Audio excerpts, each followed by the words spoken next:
नमस्कार दोस्तों, मेरा नाम है विजय कुमार गिरी और मैं आप लोगों का एक बार फिर से स्वागत करता हूं अपने यूट्यूब चैनल जिसका नाम है सुगा क्लासेस फॉर एग्रीकल्चर। दोस्तों, आज हम सब लोग पढ़ने वाले हैं फंडामेंटल्स ऑफ जेनेटिक्स का पहला लेक्चर। फंडामेंटल्स ऑफ जेनेटिक्स आप लोग बीएससी एग्रीकल्चर, अगर आप लोग बीएससी एग्रीकल्चर कर रहे हैं तो आप लोग इसको फर्स्ट सेमेस्टर में पढ़ते होंगे। तो फंडामेंटल ऑफ जेनेटिक्स के बारे में आज हम डिटेल में समझना स्टार्ट करेंगे।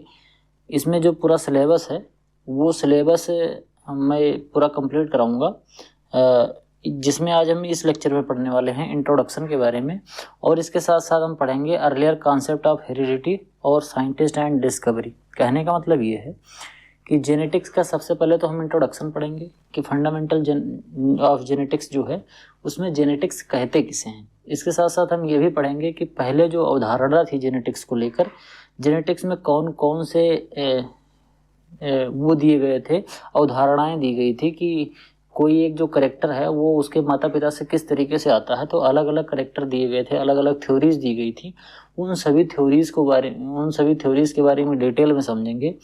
इसके बाद फिर हम ये समझेंगे कि कौन कौन से ऐसे साइंटिस्ट हैं जिन्होंने जेनेटिक्स के लिए क्या क्या काम किए, जिसकी वजह से आज हम जो ये मॉडर्न जेनेटिक्स जो हम देख रहे हैं वो किस तरीके से इस जो मॉडर्न कॉन्सेप्ट हम देख रहे हैं जेनेटिक्स का, जो मॉडर्न रूप देख रहे हैं जेनेटिक्स का, वो किस तरीके से आया। कहने का मतलब ऐसे है कि हम हिस्ट्री देखेंगे और जेनेटिक्स कैसे धीरे धीरे स्टार्ट हुई उसके बारे में डिटेल में समझने का प्रयास करेंगे। उससे पहले मैं आप लोगों को बता दूं, अगर आप लोग बीएससी एग्रीकल्चर कर रहे हैं और इस समय आप फर्स्ट सेमेस्टर में हैं तो आप ये जो 8 सब्जेक्ट जो है, ये 8 सब्जेक्ट आप पढ़ रहे होंगे। अगर आप चाहते हैं कि ये 8 सब्जेक्ट जो है वो डिटेल में बिल्कुल कंप्लीट स्टडी हमको करने को मिल जाए, तो उसके लिए मात्र आपको 500 रुपये पे करना है। 500 रुपये आप पे करके इस QR कोड जो दिया गया है, इस QR कोड पर अगर आप 500 रुपये पे करेंगे और पे करके उसका स्क्रीनशॉट हम तक भेज देंगे, तो हम आपको ये जो पूरा सिलेबस है 8 सब्जेक्ट का कंप्लीट पूरा सिलेबस आपको पढ़ा देंगे और बता देंगे, समझा देंगे, जिसमें आपका जो फंडामेंटल है वो कंप्लीट हो जाएगा। ये बीएससी एग्रीकल्चर अगर आप कर रहे हैं तब भी इम्पॉर्टेंट है, और इसके साथ साथ अगर आप कॉम्पिटिटिव एग्जाम के लिए तैयार कर रहे हैं तब भी आप लोगों को जो फंडामेंटल है वो बहुत अच्छे तरीके से कंप्लीट हो जाएगा। इसके लिए आपको पेमेंट करना है 500 रुपये, और पेमेंट का स्क्रीनशॉट जो है वो हम तक भेजना है। वो भेजना किस तरीके से, जब आप हमें पेमेंट करेंगे तो पेमेंट का जो स्क्रीनशॉट है वो उसको भेजने के लिए आपको, जब हमारे यूट्यूब चैनल के आप होम पेज पर जाएंगे तब आपको ये सब्सक्राइब बटन दिख रहा होगा। सब्सक्राइब बटन अगर आपने सब्सक्राइब नहीं किया हो तो सब्सक्राइब कर लीजिएगा, और सब्सक्राइब के ऊपर आप देखेंगे तो यहाँ पर एक लाइन लिखी हुई मिलेगी। जब आप इस लाइन पर क्लिक करेंगे तो आपको ये 3 लिंक खुल के आएगी, जिसमें सबसे नीचे वाली जो लिंक है सेंड योर पेमेंट स्क्रीनशॉट, जब आप इस पर क्लिक करोगे तो ये आपको रिडायरेक्ट कर देगी टेलीग्राम पे। अगर आप लोगों ने टेलीग्राम नहीं डाउनलोड कर रखा है तो सबसे पहले टेलीग्राम डाउनलोड कर लीजिए, वहाँ पर अपने अकाउंट बना लीजिए। उसके बाद इस लिंक पर क्लिक करिए। जब इस लिंक पर आप क्लिक करेंगे तो आपको फिर ये रिडायरेक्ट कर देगी। वहाँ पर आपको अपना स्क्रीनशॉट भेजना है जो आपने पेमेंट किया है, और इसके साथ साथ अपना मोबाइल नंबर भी इसमें भेज देना है कि जिस मोबाइल से आप टेलीग्राम चलाते हैं। उसके बाद आपको जो पूरा सिलेबस है वो प्रोवाइड कर दीजिएगा। तो चलिए स्टार्ट करते हैं फंडामेंटल्स ऑफ जेनेटिक्स। बात करते हैं जेनेटिक्स की। तो जेनेटिक्स एक शब्द से मिलकर बना है जिसको कहते हैं जीन। जीन क्या होता है? जीन किसी भी करेक्टर का, जैसे आदमी के अंदर जितने भी करेक्टर होते हैं उनका सबसे छोटा रूप होता है जिसमें वो सभी करेक्टर पाए जाते हैं। सबसे मोटे मोटे भाषा में हम बोले तो यही होता है। जीन कहाँ पाया जाता है? हमारा जो सेल होता है, सेल के अंदर एक क्रोमेटिन जाल होता है, ठीक, क्रोमेटिन जिसको थ्रेड बोलते हैं। वो क्रोमेटिन थ्रेड सेल डिवीजन के टाइम पर मोटा हो जाता है, सिकुड़ जाता है, और मोटा होके क्या बन जाता है? क्रोमोसोम बन जाता है। उसी क्रोमोसोम पर ढेर सारे जीन होते हैं और इन्हीं के जीन में डीएनए होता है, और यही डीएनए एक बॉडी से दूसरी बॉडी में जाता है, और एक फादर से उसके बच्चे में जाता है, और उसके बच्चे से उसके बच्चे में जाता है, जिससे कि जो कैरेक्टरिस्टिक्स हैं वो बनते हैं। यही होता है जीन, ठीक। और इसी के नाम पर इस सब्जेक्ट का नाम भी पड़ा है जेनेटिक्स। बात करते हैं द वर्ड जेनेटिक्स। जेनेटिक्स जो वर्ड है उसको बनाया गया था, किन्होंने बनाया था? विलियम वेटसन ने बनाया था 1906 में। 1906 में एक साइंटिस्ट थे विलियम वेटसन, उन्होंने जेनेटिक्स जो शब्द है इसको दिया था। जेनेटिक्स जो शब्द है ये लैटिन वर्ड से ड्राइव किया गया है। लैटिन वर्ड जेनेसिस है, उसी से ड्राइव किया गया है, और जेनेसिस का मतलब होता है बर्थ, ठीक। जो लैटिन वर्ड है जेनेसिस, इसका मतलब होता है बर्थ। इसी वर्ड से, जेनेसिस वर्ड से ही जेनेटिक्स बनाया गया है। Genetics is the study of heredity and variation. Genetics में हम स्टडी किसके करते हैं? जेनेटिक्स में हम हेरिडिटी की और वेरिएशन का अध्ययन करते हैं। बात करते हैं हेरिडिटी की। Heredity refers to the transmission of genetic information, more precisely genes, from parent to offspring. देखो, जेनेटिक्स में हम दो चीज़ों का अध्ययन करते हैं, एक तो होता है हेरिडिटी और दूसरा होता है वेरिएशन। जब हम हेरिडिटी की बात कर रहे होते हैं तो हेरिडिटी का मतलब ये होता है कि कोई एक ऐसा जेनेटिक इन्फॉर्मेशन, या ऐसे कह सकते हो कि जितने भी जेनेटिक इन्फॉर्मेशन होते हैं जो कि माता पिता से उसके संतान में आता है। ऑफ स्प्रिंग का मतलब होता है संतान, ठीक। तो जो माता पिता से संतान के अंदर आता है उसको हम क्या बोलते हैं? हेरिडिटी बोलते हैं, जिसको हम वंशानुगत बोलते हैं, ठीक। Heredity refers to the transmission of genetic information, more precisely genes. Genetic information कहाँ पर स्टोर होता है? जीन में स्टोर होता है। वो जीन का माता पिता से बच्चे के अंदर आने की प्रक्रिया को क्या कहते हैं? हेरिडिटी कहते हैं। मतलब ये हेरिडिटी कहलाता है, ठीक। इसके बाद हम बात करते हैं वेरिएशन की। Variation refers to the difference among the individual of a species for a character, it may be due to heredity और इन्वायरमेंट। बात समझना, जब हेरिडिटी क्या होता है कि माता पिता से जो जीन है वो ट्रांसफर होके अपने संतान में जाते हैं, वो तो हो गया हेरिडिटी। लेकिन जब ये हेरिडिटी होता है तो इसके साथ ऐसा होता है कि माता पिता से जो करेक्टर आए हैं वो ऐसा नहीं होता है कि बिल्कुल जो बच्चा होगा वो 100% अपने पिता या माता की जीरोक्स कॉपी होगा। ऐसा नहीं होता है। बच्चे के अंदर कुछ क्वालिटीज़ ऐसी होती हैं जो थोड़ी सी डिफरेंट होती हैं अपने पिता से। जैसे मान लो पिता की हाइट बहुत ज़्यादा है लेकिन बच्चे की हाइट नॉर्मल है, उतनी ज़्यादा नहीं है, या बच्चा बौना हो गया। मान लो माता बहुत गोरी सी थी और जो पुत्र हुआ वो काला हो गया, तो थोड़ा सा वेरिएशन भी इनके बीच में हो रहा है। मतलब माता पिता में कुछ और कैरेक्टर थे और बच्चे में आके कुछ थोड़े और कैरेक्टर देखने को मिल रहे हैं। तो इसका भी हम अध्ययन करते हैं जेनेटिक्स में। इन्हीं दोनों चीज़ों का अध्ययन करते हैं, एक हेरिडिटी का और दूसरा वेरिएशन का। हेरिडिटी में जीन जो होते हैं वो एक से एक माता पिता से बच्चे में आते हैं, तो वो उसको हम कहते हैं हेरिडिटी। और इनके बीच में जो थोड़ा वेरिएशन देखने को मिलता है ऑफ स्प्रिंग में और उनके माता पिता में, उसको हम बोलते हैं वेरिएशन। बात समझते हैं, आगे बढ़ते हैं। Branches of genetics. जेनेटिक्स की कितनी ब्रांचेस हैं? The modern genetics is traditionally classify into 3 branches. जो मॉडर्न जेनेटिक्स हम पढ़ रहे हैं वो मॉडर्न जेनेटिक्स इस समय 3 पार्ट्स में डिवाइड करा गया है, जिसमें एक होता है ट्रांसमिशन जेनेटिक्स, दूसरा होता है मॉलिक्यूलर जेनेटिक्स और तीसरा होता है पॉपुलेशन जेनेटिक्स। बात करते हैं ट्रांसमिशन जेनेटिक्स। तो ट्रांसमिशन जेनेटिक्स क्या होता है? Transmission genetics deal with the study of passage of characters from one generation to the next. Transmission का क्या मतलब होता है? ट्रांसमिशन का मतलब होता है ट्रांसफर करना, एक जगह से दूसरी जगह पर ले जाना, ठीक। एक जगह से दूसरी जगह पर ले जाना। तो ट्रांसमिशन जेनेटिक्स में हम क्या पढ़ते हैं? पैसेज ऑफ कैरेक्टर एक जगह से एक जनरेशन से दूसरी जनरेशन में किस तरीके से जा रहे हैं, इसका अध्ययन हम किस में करते हैं? इसका हम अध्ययन करते हैं ट्रांसमिशन जेनेटिक्स में। फिर से एक बार समझना, जो पैसेज ऑफ कैरेक्टर है, पैसेज ऑफ कैरेक्टर समझ पा रहे हो? मतलब ढेर सारे जो कैरेक्टर हैं, एक आदमी जो होता है उसके अंदर ढेर सारे कैरेक्टर होते हैं। जैसे उसकी लंबाई है, उसकी हाइट है, उसका दिमाग है, उसका मोटापा है, उसके अंदर और भी उसका आईक्यू लेवल है, और बहुत ढेर सारे जो जेनेटिक कैरेक्टर होते हैं वो अनगिनत होते हैं। आप जितना सोच सकते हो वो उतना तरीके के जेनेटिक्स कैरेक्टर होते हैं। यानी कि हमारी आंखों का कलर किस तरीके का है, हमारी आंखें छोटी हैं या बड़ी हैं, ये सभी चीज़ें जेनेटिक्स पर ही डिपेंड करती हैं। तो जो जेनेटिक कैरेक्टर होते हैं, पैसेज ऑफ जेनेटिक कैरेक्टर मतलब ढेर सारे जो जेनेटिक कैरेक्टर होते हैं उनका एक जगह से दूसरी जगह पर ट्रांसफ़र होना, एक जगह से नहीं मतलब अपने माता पिता से बच्चे में ट्रांसफ़र होना का जो अध्ययन करते हैं उसको हम बोलते हैं ट्रांसमिशन जेनेटिक्स।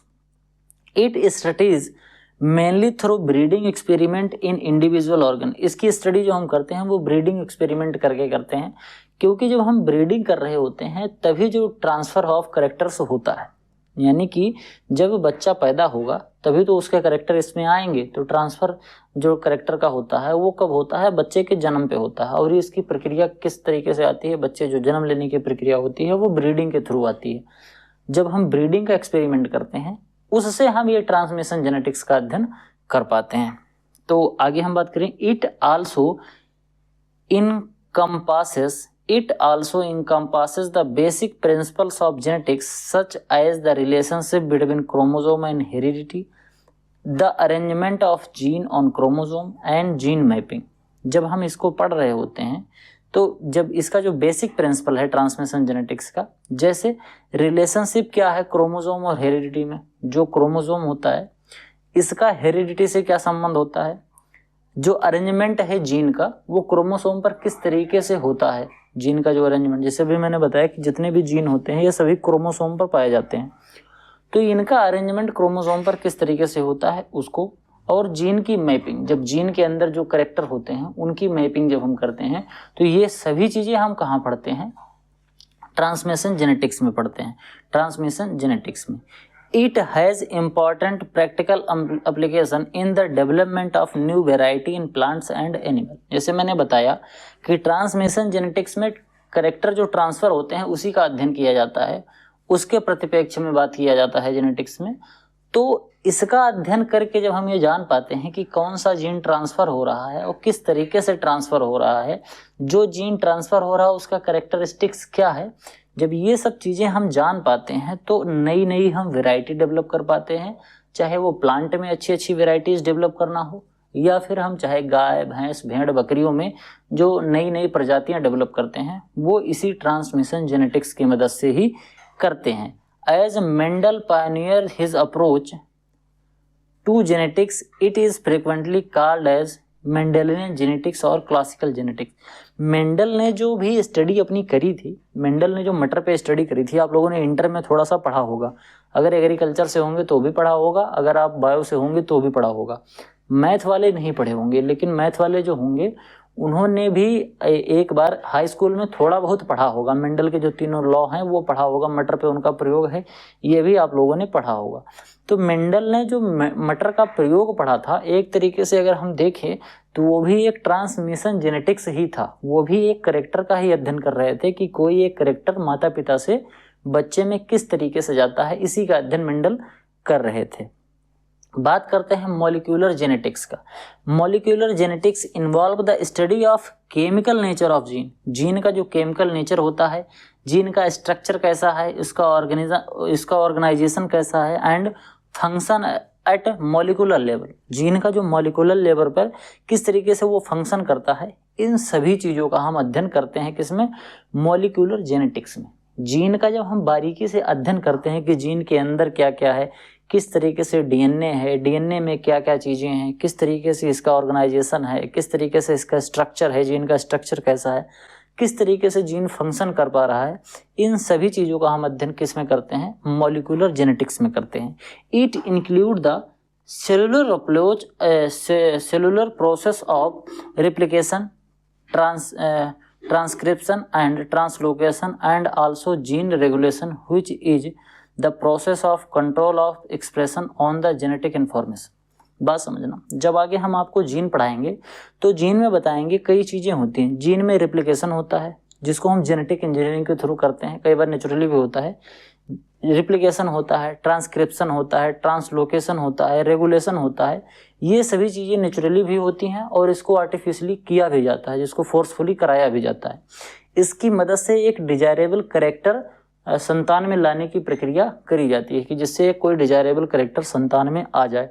तो मॉलिक्यूलर लेवल पर जब हम जीन की स्टडी कर पाएंगे, जीन का स्ट्रक्चर को अच्छे से समझ पाएंगे, जीन में किस तरीके से जीन का ऑर्गेनाइजेशन है उसको समझ पाएंगे, इसके साथ साथ जीन के फंक्शन क्या क्या हैं, जैसे हर जीन का अलग अलग फंक्शन होता है, हर जीन का अलग अलग कैरेक्टर होता है।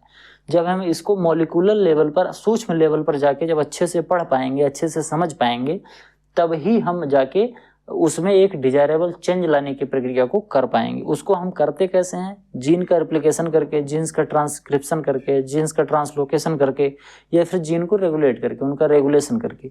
ये जितने भी मैंने टर्मिनोलॉजी बताई, चाहे रिप्लिकेशन हो, चाहे ट्रांसक्रिप्शन हो, चाहे ट्रांसलोकेशन हो, या फिर रेगुलेशन हो, ये सब चीज़ें मैं आगे वाले लेक्चर्स में पढ़ाऊंगा। फिलहाल आप इतना समझिए कि जब हम जीन का केवल मॉलिक्यूलर लेवल पर अध्ययन कर रहे होते हैं तो उसको हम मॉलिक्यूलर जीन्स कहते हैं, उसको हम क्या कहते हैं, मॉलिक्यूलर जेनेटिक्स कहते हैं। The development of molecular genetics had lead to breakthrough in cloning and genetic engineering. जैसे मैंने बताया कि अभी जैसे रेप्लिकेशन है, ट्रांसक्रिप्शन है, ट्रांसलोकेशन है, ये सभी चीज़ें हम जेनेटिक्स इंजीनियरिंग में पढ़ते हैं। तो ये जो है जेनेटिक इंजीनियरिंग जो पूरा शब्द बना है या जेनेटिक इंजीनियरिंग जो पूरा सब्जेक्ट है, उसमें जो भी चीज़ों की हम स्टडी कर रहे होते हैं सब टोटल किस में जाता है, सब मॉलिक्यूलर जेनेटिक्स के अंतर्गत ही आता है। बात करते हैं पॉपुलेशन जेनेटिक्स।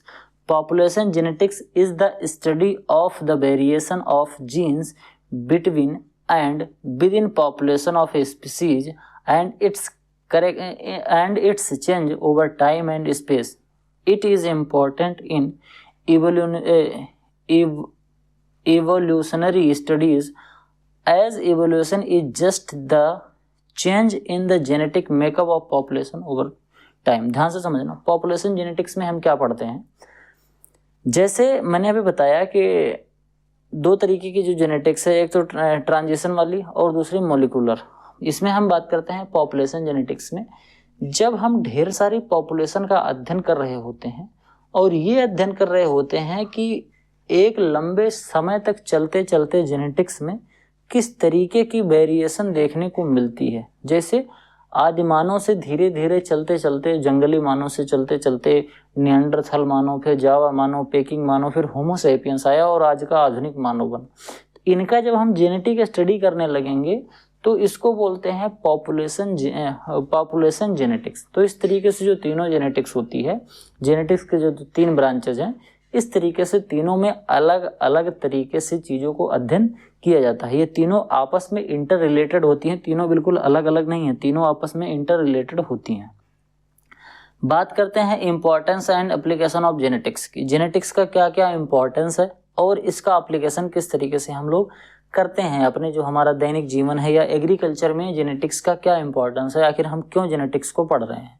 तो बात समझते हैं। The growth of agriculture began with application of genetic principles to the domestication of plant and animal.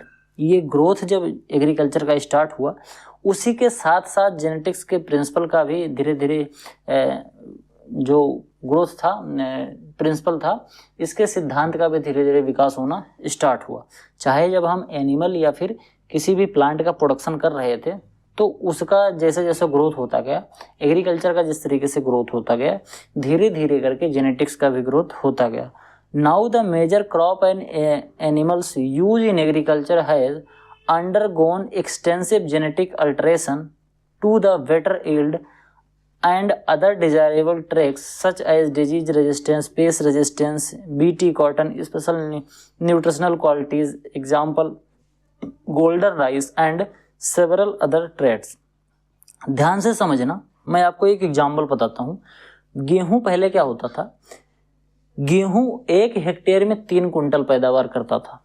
गेहूं की पुरानी जो वैरायटीज थी वो 3 कुंटल पर हेक्टेयर पैदावार आती थी उसकी, ठीक। और जो उसकी हाइट होती थी गेहूं की, वो बहुत ज़्यादा होती थी। फिर बाद में जब धीरे धीरे हम जेनेटिक्स की समझ विकसित करते गए, तो जेनेटिक्स की समझ विकसित करते करते हम लोगों ने ये कर लिया कि जो गेहूं की हाइट ज़्यादा होती थी, जिसकी वजह से गेहूं में न्यूट्रिएंट की जो रिक्वायरमेंट है वो ज़्यादा होती थी, और हवा चलने पर गेहूं के गिरने की संभावना ज़्यादा होती है। जो गेहूं ज़मीन पर लौट जाता है, क्योंकि लंबा होगा ज़्यादा तो गिर जाएगा। तो ये सब चीज़ें धीरे धीरे हम सही कर पाए। गेहूं की धीरे धीरे हाइट कम हुई, बाली की जो हाइट छोटी रहती थी उसको हमने बढ़ाने का प्रयास किया कि बाली ज़्यादा बड़ी हो जाए, क्योंकि जैसे जैसे बाली बड़ी होगी उसका मतलब ये है कि गेहूं के दाने ज़्यादा लगेंगे, यानी कि हमारा प्रोडक्शन बढ़ेगा। इसके साथ साथ जो स्टेम है वो थोड़ा और मजबूत हो, जिससे गिरे ना। ये सभी चीज़ें धीरे धीरे हमने डेवलप करी। एक क्रॉप किस तरीके से डिजीज रेजिस्टेंस बनाई जाए, किस तरीके से कोई एक ऐसा मॉडिफिकेशन क्रॉप के अंदर कर दिया जाए जिससे पर्टिकुलर कोई डिजीज है उसके अंदर ना लगे।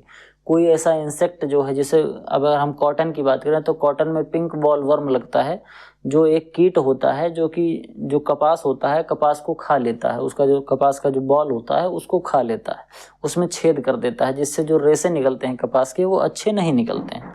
तो कुछ ऐसा जेनेटिक मॉडिफिकेशन कर दिया जाए कपास के पौधे के अंदर, जिससे जो वो पेस्ट लग रहा है, जो पिंक बॉल वर्म लग रहा है, वो ना लगे। इसके साथ साथ डिफरेंट डिफरेंट टाइप के न्यूट्रिशनल क्वालिटीज पौधे में किस तरीके से आया, जैसे मैंने बताया गोल्डन राइस का जो कॉन्सेप्ट आया था, गोल्डन राइस में जो विटामिन उसमें जो प्रोटीन होता है वो थोड़ी ज़्यादा मात्रा में होता है। तो इस तरीके से चीज़ों को डेवलप किया गया क्रॉप में कि जिससे उनके अंदर जो न्यूट्रिशनल रिक्वायरमेंट है वो अच्छा हो जाए, और हमारा जो हमारी रिक्वायरमेंट है, हमारी रिक्वायरमेंट का कहने का मतलब हमारी जो इकोनॉमिक रिक्वायरमेंट है वो पौधों में किस तरीके से हम बढ़ा पाएँ। जैसे दूसरा एग्जाम्पल लेते हैं आलू का। आलू पहले बहुत छोटा छोटा सा आलू होता था, पर हेक्टेयर प्रोडक्शन बहुत कम होता था। फिर बाद में धीरे धीरे उसमें जेनेटिक इन्फॉर्मेशन गैदर किया गया, और धीरे धीरे जेनेटिक्स की मदद से हमने इस तरीके की प्रजाति को डेवलप कर लिया जिसमें जो आलू के कंद बनते हैं वो बड़े बड़े बनते हैं। कहने का मतलब ये है, जैसे अभी बाजरे की अगर हम बात करें तो बाजरा पहले जो प्रोडक्शन देता था बहुत कम देता था। फिर बाद में कॉन्सेप्ट आया हाइब्रिड बाजरा का। अब जो हाइब्रिड बाजरा है वो जो पहले से चले आ रहे बाजरा होते थे उनसे कई गुना ज़्यादा प्रोडक्शन देता था। तो ये सब हम किस तरीके से जान पाए, ये सब हम जान पाए जब हमने जेनेटिक्स की स्टडी करी। बाजरे के अंदर या किसी भी क्रॉप के अंदर या कोई जानवर के अंदर जब हमने उसके जेनेटिक इन्फॉर्मेशन को अच्छे से समझा, उसको मैनिपुलेट किया और उसकी जो संतानें थी उसमें थोड़ा सा सुधार किया, तो धीरे धीरे करके हमको एक डिज़ायरेबल कैरेक्टर मिलता गया। जैसे अभी हम गाय और भैंस की बात करें तो पहले जो गाय भैंसें होती थी वो खाती तो उतना ही थी, लेकिन उस अनुपात में दूध नहीं देती थी। और क्योंकि हमको दूध की ज़्यादा ज़रूरत है, गाय भैंस हम पालते हैं दूध के लिए, तो दूध की जो मात्रा है वो गाय में कैसे बढ़े, इसके लिए डिफरेंट डिफरेंट टाइप के ब्रीडिंग प्रोसेस करे गए और अच्छी अच्छी जो प्रजातियां हैं वो गाय की निकाली गई, जिससे कि ज़्यादा से ज़्यादा दूध का उत्पादन हो सके। तो ये सभी चीज़ें किसकी मदद से हो पाई, ये सभी चीज़ें जेनेटिक्स की मदद से हो पाई।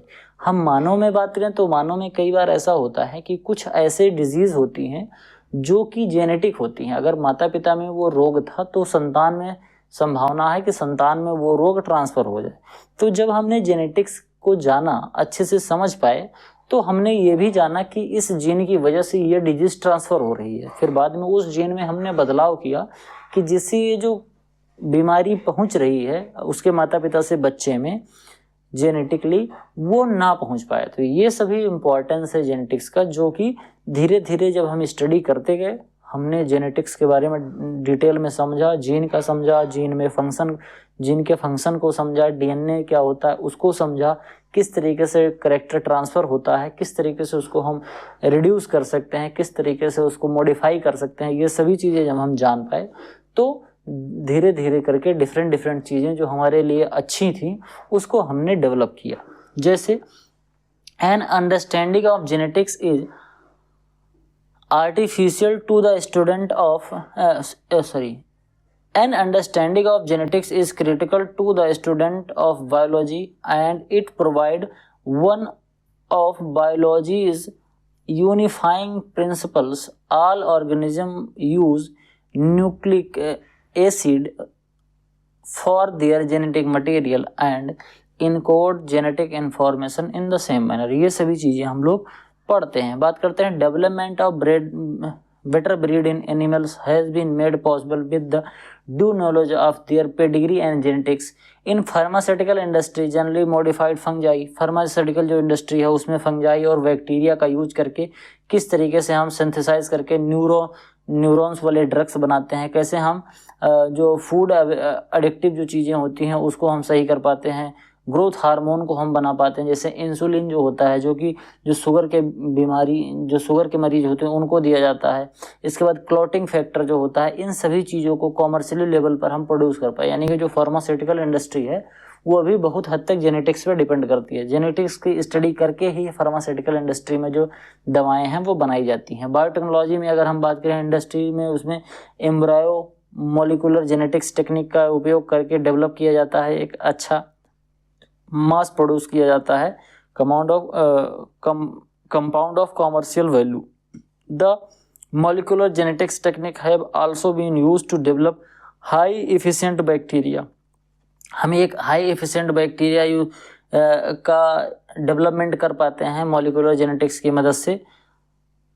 Bacteria that remove minerals from और break down toxic chemicals and obstruct frost formation on crop plants. मतलब कहने का ये है कि बायोटेक्नोलॉजी का मदद करके, बायोटेक्नोलॉजी की मदद से जेनेटिक इंजीनियरिंग करके हम डिफरेंट डिजायरेबल कैरेक्टर अपने पौधे के अंदर लेकर आते हैं। ये सभी कैसे कैरेक्टर होते हैं वो अलग अलग पौधे में अलग अलग तरीके से होते हैं। मोटा मोटा जो होता है वो मैंने आपको बता दिया हल्का हल्का, लेकिन आगे जब लेक्चर में हम पढ़ेंगे तो हम वहाँ डिटेल में आपको बताएंगे किस तरीके से कौन कौन से मॉडिफिकेशन किए जाते हैं, क्रोमोसोम कैसे होते हैं, कितने तरीके के होते हैं, क्रोमोसोम के मॉर्फोलॉजी कैसी होती है, क्रोमोसोम पर जीन किस तरीके से पाए जाते हैं, जीन के अंदर क्या क्या होता है, हम कैसे ये जान पाते हैं कि कौन सा कैरेक्टर किस में है, ये हम कैसे जान पाएंगे कि माता पिता अगर ऐसे हैं तो पुत्र कैसा होगा, और डिफरेंट जो मेंडल के जो 3 नियम हैं उनको भी पढ़ेंगे। इसके साथ साथ बहुत ढेर सारी चीज़ें हैं। मतलब ऐसे समझो कि पूरा जो फंडामेंटल्स ऑफ जेनेटिक्स है बिल्कुल डिटेल में आप पढ़ोगे। जब आपका फंडामेंटल ऑफ जेनेटिक्स कंप्लीट हो जाएगा तब आप कहोगे कि बिल्कुल हमको एक अच्छे तरीके से जेनेटिक्स तैयार हो गई है। Genetics play a vital role in the field of medical as many disease and disorder have the heredity component। कहने का मतलब ये है कि कुछ ऐसे डिजीज होते हैं जो फिर जेनेटिक होते हैं। वो सभी चीज़ें मैं आपको बता चुका हूँ कि किस तरीके से करते हैं। फिर आगे बात करते हैं जीन थेरेपी का। The direct alteration of genes to treat human disease has become really due to development in the field of genetics। कहने का मतलब ये है कि मान लो अगर कोई ऐसा डिजीज है जो जेनेटिक है, उसके माता पिता से बच्चे में, बच्चे से फिर उसके बच्चे में, फिर उसके बच्चे से उसके बच्चे में जाने की संभावना होती है, तो इसको हम जेनेटिक इंजीनियरिंग, जिसको जीन थेरेपी कहते हैं, उसकी मदद से डायरेक्ट अल्टरेशन कर देते हैं जीन के अंदर थोड़ी सी हम उलट फेर कर देते हैं, जिसकी मदद से फिर क्या होता है, जीन वो माता पिता से बच्चे के अंदर नहीं जा पाता है, तो रोग नहीं जा पाएगा, फिर तो बच्चा सुरक्षित हो जाएगा। The research finding in genetics have ethical and economical implication to society and individuals। Genetics also involve the study of developmental biology, taxonomy, biochemistry, ecology and evolution। ये सभी चीज़ें एक दूसरे से इंटर रिलेटेड हैं। अगर जेनेटिक्स बढ़ेगा तो ही वो आपका, चाहे फिर फार्मास्यूटिकल इंडस्ट्री हो, चाहे फिर बायोलॉजी हो, चाहे टॉक्सोनॉमी हो, बायोकेमिस्ट्री हो, इकोलॉजी हो, इवोल्यूशन हो, ये सभी चीज़ें तभी बढ़ पाएंगी। जितना डीप स्टडी हम जेनेटिक्स की करेंगे, जितना ज़्यादा हमको जेनेटिक्स के बारे में अध्ययन होता जाएगा, धीरे धीरे हम इन सभी चीज़ों के बारे में अच्छे से पढ़ते जाएंगे। Genetic variation is the foundation of all evolutionary change. जो जितना भी चाहे इवोल्यूशनरी जो चेंज हुआ है वो सभी जेनेटिक वेरिएशन के थ्रू ही हुआ है। जैसे कि मैंने अभी बताया कि आदि मानव से आज का मानव जो बना वो एक तरीके का इवोल्यूशन ही था, जो कि जेनेटिक वेरिएशन के थ्रू आया था। बात करते हैं अर्लियर कॉन्सेप्ट ऑफ हेरिडिटी। जैसे मैंने बताया कि जो हेरिडिटी होता है, हेरिडिटी में क्या होता है कि माता पिता से कैरेक्टर उसके बच्चे में जाते हैं। तो इसका जो अर्लियर कॉन्सेप्ट था, यानी कि पुरानी जो अवधारणा थी ये वंशानुगत का, वो किस तरीके की थी उसके बारे में बात करें। In general aspects of heredity were known as Assyrians और Babylonian centuries before the Christian era. मतलब जो क्रिश्चियन इरा है, इसके पहले जो बेबीलोनिया की सभ्यता हुआ करती थी, वहाँ पर ये हेरिडिटी का कॉन्सेप्ट थोड़ा बहुत जाना जाता था। The nature of heredity of trials has been understood and the genetics principle has been apply in the domestication of crops such as wheat, peas, lentil, barley, animal like dog, goat and sheep। Babylonia को जो सभ्यता थी, Christian सभ्यता के आने से पहले, यानी कि आज से लगभग 2000 साल से पहले जो बेबीलोनिया की सभ्यता हुआ करती थी, वहाँ पर थोड़ा थोड़ा लोग जानते थे हेरिडिटी के बारे में, और वो गेहूँ, पी, लिनसीड, बार्ले, इस तरीके की फसलें, और कुत्ता, गोट और सीप, भेड़ और बकरी, इन सब में इसका अनुभव वो करते थे।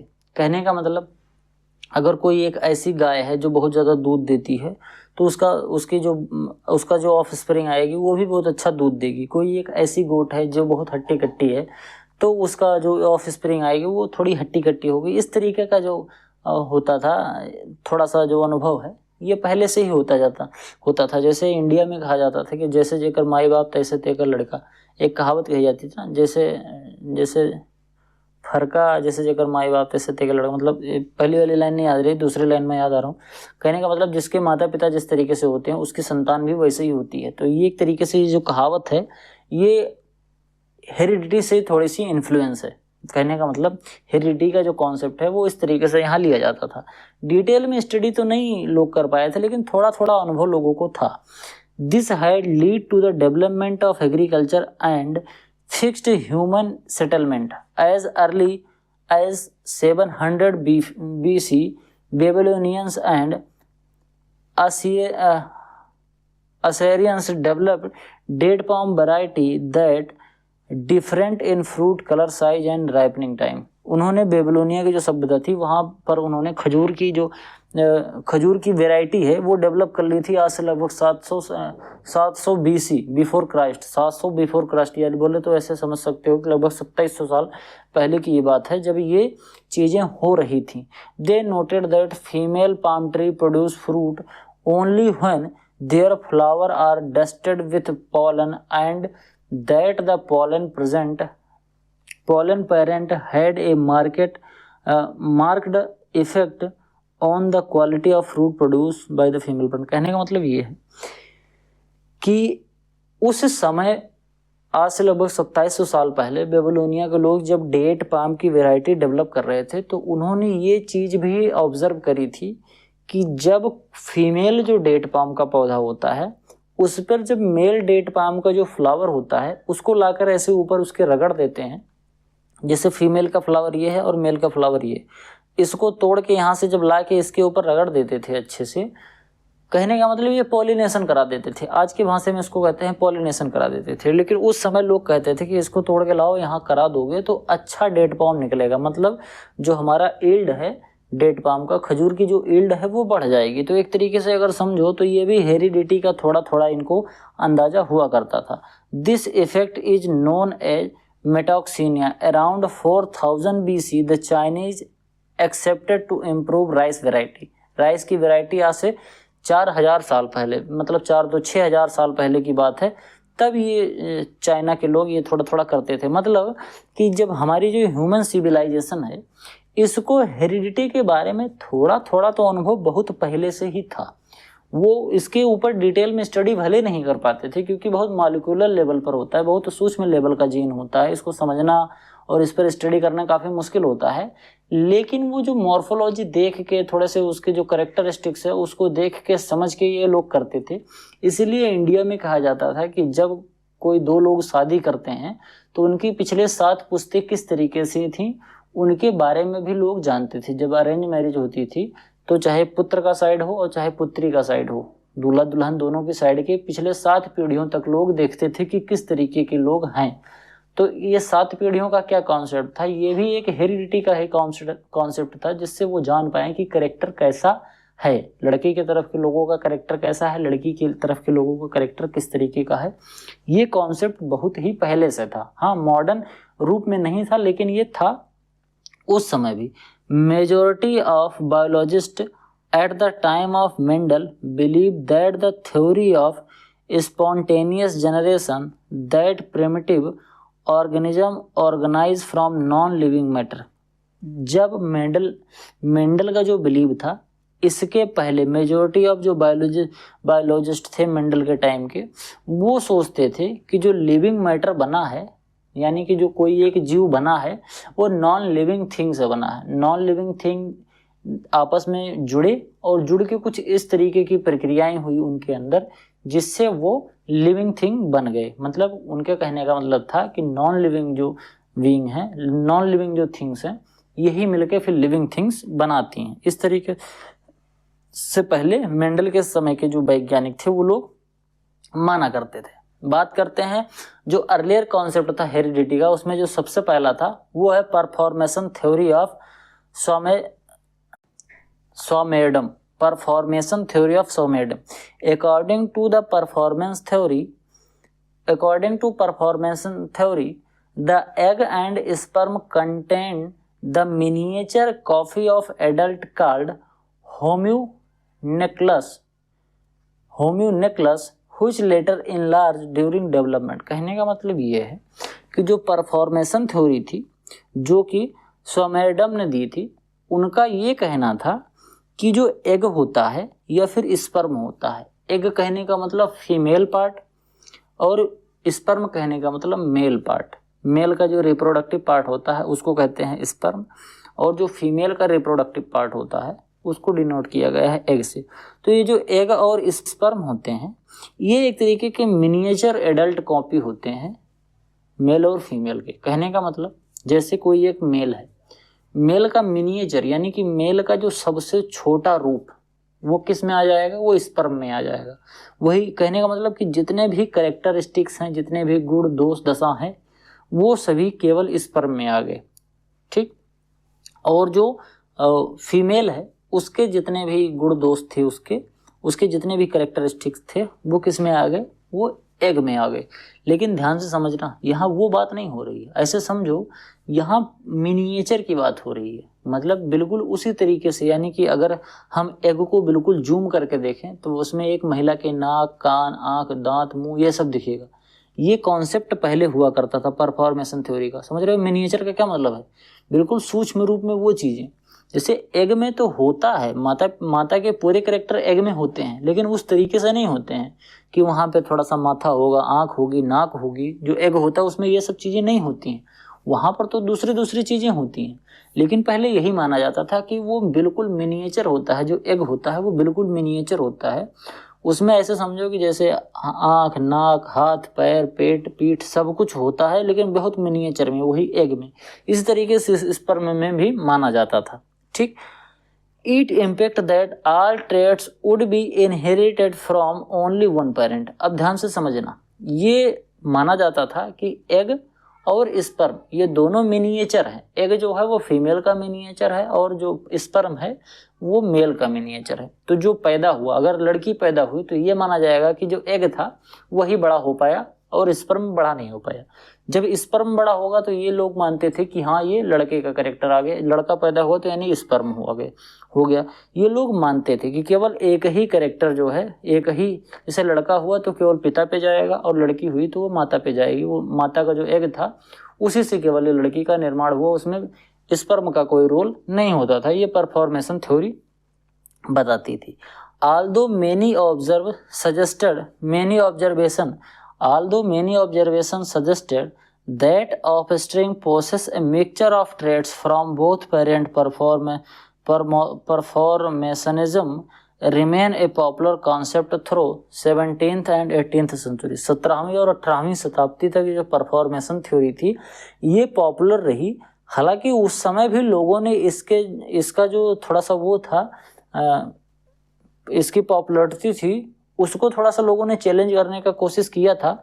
जैसे मान लो कि अगर पिता है वो बहुत लंबा है, माता है वो छोटी सी है, ठीक, उसकी हाइट कम है, तो अगर लड़की होगी तो लोग यही मानते थे कि लड़की होगी तो छोटी सी होगी क्योंकि माता छोटी है, और लड़का होगा तो वो बड़ा होगा क्योंकि पिता बड़ा है। लेकिन मान लो अगर ऐसा हो जाए कि लड़का पैदा हो और छोटी हाइट का हो और लड़की पैदा हो बड़ी हाइट की हो, ऐसे होता था, लोग उसको भी ऑब्जर्व करते थे। आप भी ऑब्जर्व करोगे, अगर आप देखोगे गांव में तो आपको, अगर आप ढेर सारा लोग को देखोगे तो आपको पता चलेगा कि लड़की जो है उसमें बाप के कैरेक्टर ज्यादातर देखने को मिल रहे हैं और जो लड़का है उसमें माँ के कैरेक्टर देखने को मिल रहे हैं। मतलब उसका शकल, सूरत, लंबाई, चौड़ाई सब माँ पे गई है, माँ पे गया है तो लड़का लेकिन गया है माँ पे। तो इस तरीके से उस समय भी जो परफॉर्मेंस थ्योरी है, परफॉर्मेशन थ्योरी, इसको लोगों ने चैलेंज किया था, लेकिन कोई उनके पास ठोस सबूत नहीं था। तो इस वजह से ये 17वीं और 18वीं शताब्दी तक ये काफ़ी ज़्यादा फेमस रहा था। लेकिन फिर बाद में इसको चैलेंज किया गया और सब ये हट गया। आगे बात करते हैं epigenesis concept of Wolff. Epigenesis concept of Wolff ये भी एक अर्लियर कॉन्सेप्ट था हेरिडिटी का। वुल्फ ने 1738 से लेकर 1794 तक काम किया था। Propose that during early stage of development the embryonic tissue are composed of cells similar in structure and function which later differentiate into adult tissue and organism. This concept is known as epigenesis। ध्यान से समझना, epigenesis के समय पर जो epigenesis का जो concept था जो कि वुल्फ ने दिया था, इनका ये मानना था कि जो एम्ब्रॉयनिक टिश्यू होते हैं, यानी कि जो एम्ब्रॉयो में टिश्यू होते हैं वो बिल्कुल एक सेल के जैसे होते हैं, ठीक। यानी कि सेल के अंदर जैसे माइटोकॉन्ड्रिया, गोल्गी बॉडी और क्रोमेटिन टावर, साइटोप्लाज्म, ये सब चीज़ें होती हैं, इसी तरीके से एम्ब्रायोनिक टिश्यू के अंदर भी ये सब चीज़ें होती हैं। फिर बाद में धीरे धीरे ये एम्ब्रायोनिक टिश्यू बड़े होकर एक एडल्ट टिश्यू या ऑर्गन में कन्वर्ट हो जाते हैं। अब अगर आप ध्यान से समझो तो क्या ये बात उस समय जो कही जा रही थी वो सही थी? नहीं सही थी, क्योंकि टिश्यू में ये सभी चीज़ें नहीं पाई जाती हैं। सेल में तो पाई जाती हैं लेकिन टिश्यू में नहीं पाई जाती हैं, समझ पा रहे हो? टिश्यू में माइटोकॉन्ड्रिया, लाइसोसोम, राइबोसोम और DNA, RNA, gene, chromatin network और गोल्गी बॉडी, साइटोप्लाज्म, ये सब चीज़ें तमाम उसमें पाई जाती हैं। लेकिन एम्ब्रायोनिक टिश्यू में ये सब चीज़ें नहीं पाई जाती हैं। तो लेकिन माना यही जाता था कि एम्ब्रायोनिक टिश्यू एक सेल का एक मिनिएचर रूप होता है और बाद में फिर यही एम्ब्रायोनिक टिश्यू आगे बड़ा होकर एक एडल्ट टिश्यू या फिर ऑर्गन बनाता है। तो ये भी एक तरीके का जो क्लेम था वो फॉल्स क्लेम था, जिसकी वजह से इसको भी नल एंड वॉइड कर दिया गया। बात करते हैं इनहेरिटेंस ऑफ एक्वायर्ड कैरेक्टर और लैमार्किज्म, जिसको हम लैमार्कवाद भी कहते हैं। एक लैमार्कवाद, एक डार्विनवाद। मेंडल से पहले लैमार्कवाद और जो डार्विनवाद था ये बहुत ज़्यादा फेमस था और दोनों में बहुत ज़्यादा कंपेयर किया जाता था, क्योंकि ये दोनों लगभग आस ही पास के थे, दोनों एक दूसरे के समानांतर ही चल रहे थे। तो कुछ लोग इसको लैमार्कवाद को सही मानते थे, कुछ लोग डार्विन को सही मानते थे। हालांकि सही तो दोनों ही नहीं थे, लेकिन उस समय माना जाता था, क्योंकि मेंडल ने अपना जो रिपोर्ट था वो दिया नहीं था, वो तो 1900 के बाद आया था। तो इस 1900 के पहले के जो ये कॉन्सेप्ट थे ये सभी अलग अलग तरीके के कॉन्सेप्ट चला करते थे। जैसे लैमार्क ने क्या किया था, उन्होंने किया था propose that characters acquire by individual of one generation are transfer to those in the next generation. According to this theory, if a person develop strong muscle by physical exercise, his children will inherit his character. The earlier idea of an inheritance of acquired character was initially suggested by Hippocrates. Hippocrates ने 400 BC में ये concept दिया था, inheritance of acquired characteristics, जिसको Lamarck ने आगे फिर proceed किया था। इनका ये कहना था कि अगर कोई एक ऐसा पिता है जो बिल्कुल पहलवानी करता है, जिसकी मसल बहुत अच्छी है, जिसने एक्सरसाइज करके अपनी मसल को गेन कर रखा है, तो आगे जाकर उसकी जो संतान उत्पन्न होगी, यानी कि उसका जो लड़का होगा वो कैसा होगा, वो भी पहलवान होगा ऑटोमेटिक। लेकिन ये जो लैमार्कवाद है ये बिल्कुल फॉल्स है, क्योंकि आप समझते होंगे, जैसे आप ऐसे समझो कि खली का लड़का खली होगा, ऐसा नहीं है, क्योंकि खली बहुत अपने आप में एक पहलवान थे, लेकिन पहलवान हैं भी, और उनका जो बच्चा है वो उस तरीके का नहीं है। इसी तरीके से जैसे विश्वनाथन आनंद है, वो चेस खेलते थे, उनका आईक्यू लेवल बहुत तेज था। कोई ज़रूरी नहीं है कि उनके बच्चे का आईक्यू लेवल बहुत अच्छा हो और वो भी चेस खेलने में अच्छा हो। तो लैमार्कवाद का यही मतलब था कि अगर पिता जिस तरीके से है उसी तरीके से उसका पुत्र भी होगा, उसमें एनवायरनमेंट का कोई फैक्टर इन्वॉल्व नहीं होता है। जैसे मान लो कि पिता अच्छे से खाया पिया और उसने एक्सरसाइज करी, वो उसकी जो मसल्स है वो अच्छे से डेवलप हो गई, वो पहलवान बन गया। बच्चे जब पैदा हुआ तो बच्चा उस तरीके से नहीं उसको प्रोटीन मिल पाया, उस तरीके से उसका लालन भरण पोषण नहीं हो पाया, उसने एक्सरसाइज नहीं करी, तो वो पहलवान नहीं बन पाएगा। लेकिन लैमार्कवाद का कहना था कि नहीं, अगर बाप पहलवान है तो बेटा पहलवान होगा ही होगा। वो टोटली डिपेंड ऑन जेनेटिक्स मानते थे। इन्वायरमेंट का कोई फर्क पड़ता है या नहीं पड़ता है इसके बारे में वो बात नहीं करते थे, क्योंकि पहलवान बनना ना केवल जेनेटिक्स में बल्कि इन्वायरमेंट पे भी अफेक्ट करता है। इन्वायरमेंट का मतलब एक्सटर्नल फैक्टर बहुत सारे, जैसे वो किस तरीके से खा रहा है, उसका डाइजेस्टिव सिस्टम किस तरीके से काम कर रहा है, वो एक्सरसाइज कितना कर रहा है, उसका डेडिकेशन किस तरीके से, उसकी रुचि किस तरीके से है, ये सभी चीज़ें भी अफेक्ट करती हैं आदमी के जो मसल्स गेन में। लेकिन लैमार्कवाद ये सभी चीज़ों को नहीं मानता था। तो ये 1744 से लेकर 1829 तक ये जो चीज़ें रहीं ये थोड़ी सी चलती रहीं।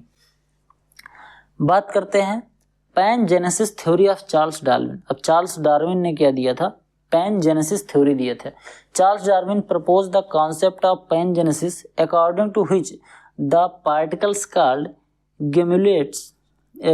गेम्यूल्स और pangenesis carry information from various part of body to the reproductive organ which are transmitted through the gametes to its progeny and will produce a similar modification in the corresponding organ of the progeny। ध्यान से समझना, ये जो पैनजेनेसिस theory थी जो कि Charles Darwin ने दी थी, इनका ये कहना था कि जो भी रिप्रोडक्टिव ऑर्गन्स होते हैं वहाँ पर जो चीज़ें आती हैं, ठीक, रिप्रोडक्टिव ऑर्गन में जो चीज़ें आती हैं, जितने भी कैरेक्टरिस्टिक्स आते हैं वो किस तरीके से आते हैं। जैसे मान लो कि आँख का कैरेक्टर किस तरीके से आया, आँख से आँख के पास के जो जीन थे वो धीरे धीरे आके इकट्ठा हो गए हमारे, जैसे मान लो कोई मेल है तो मेल का जो स्पर्म है उसी में सभी कैरेक्टरिस्टिक्स हैं, तो वो किस तरीके से आ रहे हैं।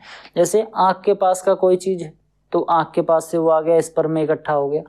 पैर के पास का कैरेक्टर है तो पैर के पास का कैरेक्टर आ गया, हाथ का कैरेक्टर है तो हाथ के पास से आ गया। इसी तरीके से अलग अलग जगह से कैरेक्टर आगे स्पर्म में इकट्ठा होता जा रहा है, समझ पा रहे हो। फिर बाद में यही स्पर्म ट्रांसमिट हो जाएगा फीमेल के पास, और फीमेल के पास जो एग है उसमें किस तरीके से, जो फीमेल की जो ओवरी है वहाँ पर किस तरीके से आया है, उसके बाल का कैरेक्टर बाल से आके चल के आए। ऐसे समझो जैसे मान लो कि हाथ का कैरेक्टर है कोई, तो हाथ के कैरेक्टर को, हाथ का जो उधर का जीन है कोई लेके आया और लाके स्पर्म में मिक्सचर कर दिया, समझ पा रहे हो ना। ऐसे समझो कि जैसे भेलपुरी बनाने वाला ढेर सारी चीज़ रखा है, ठीक, तो आप इमेजिन करो कि उसमें जो ढेर सारे उसके नमकीन, चूरा और मूंगफली और चना और टमाटर प्याज जो सब रखा है, तो वो आप समझो कि अलग अलग बॉडी के पार्ट्स रखे हैं। अब उसी में से थोड़ा थोड़ा लेके आके भेलपुरी बना दिया, समझ पा रहे हो। तो यही माना जाता था कि हाथ के कैरेक्टर, हाथ का जो जीन है वो वहाँ से आएगा। हाथ का कैरेक्टर अगर हाथ के पास से आएगा, स्पर्म में इकट्ठा होगा, फिर मेल में जाएगा, उसी तरीके से फीमेल में जाएगा।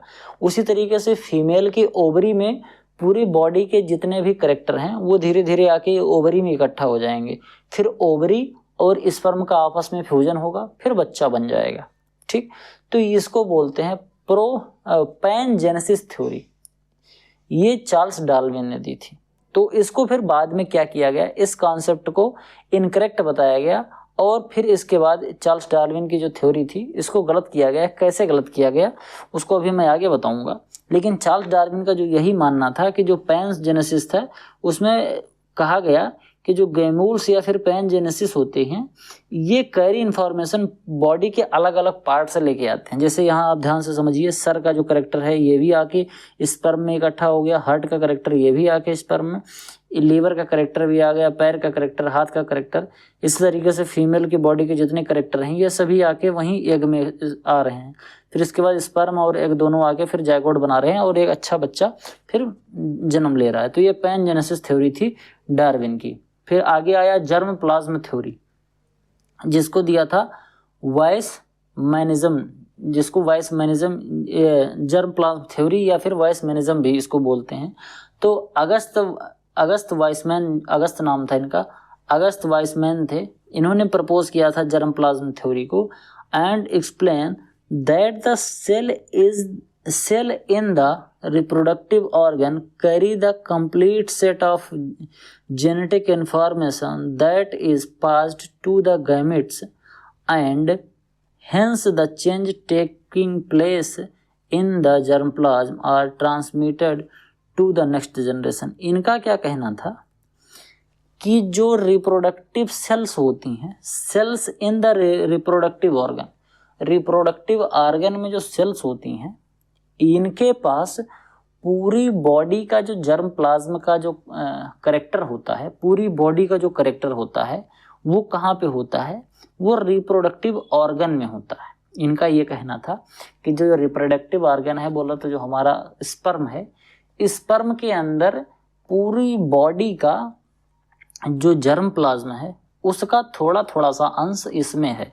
कहने का मतलब जो इन्होंने दिया था पैनजेनेसिस थ्योरी चार्ल्स डार्विन, उसी का थोड़ा सा सोफिस्टिकेटेड रूप था जर्म प्लाज्म थ्योरी का। इसमें यह माना जाता था कि पूरी बॉडी के थोड़े थोड़े से जो जर्म प्लाज्म है, जैसे हाथ का थोड़ा जर्म प्लाज्म या ऐसे ऐसे समझ लो, तो ये जितने भी जर्म प्लाज्म हैं पूरी बॉडी के, ये थोड़े थोड़े आकर कहाँ पर होते हैं, ये सभी जो रिप्रोडक्टिव ऑर्गन होते हैं वहाँ के सेल्स में ये सभी चीज़ें आके रहती हैं।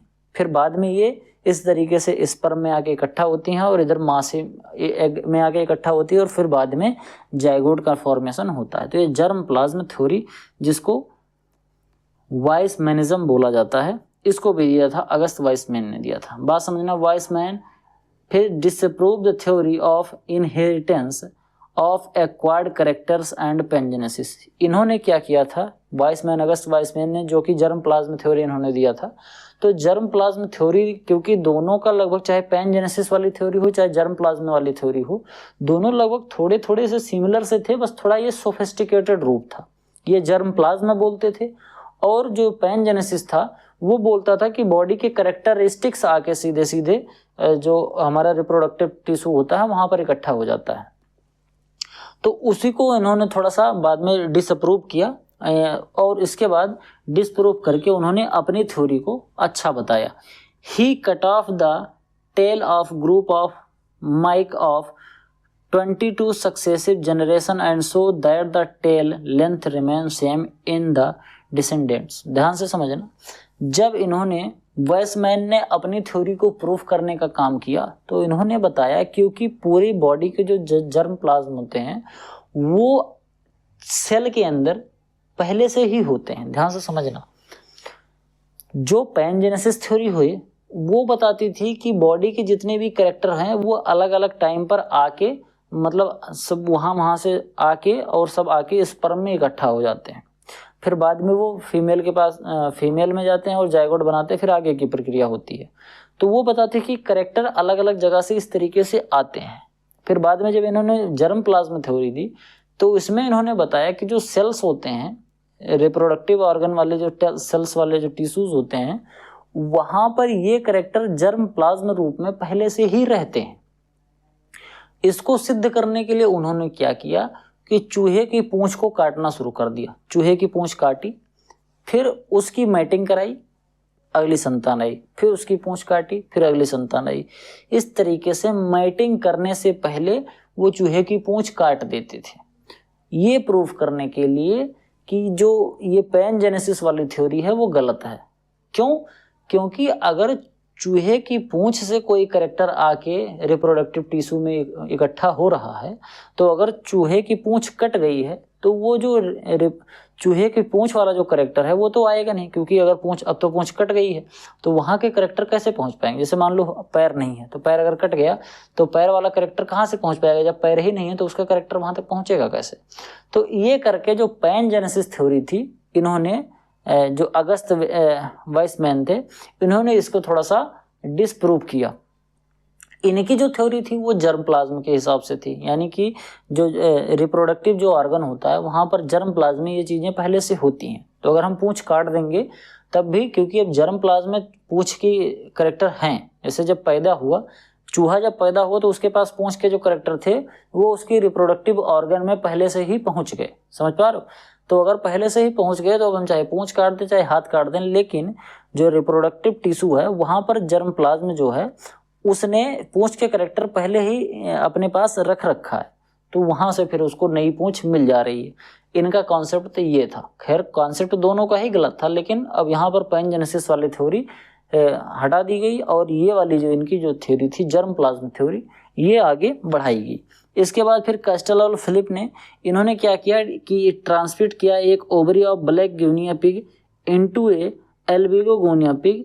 दे mated the ovary, transplanted albino pig with albino pig as a male.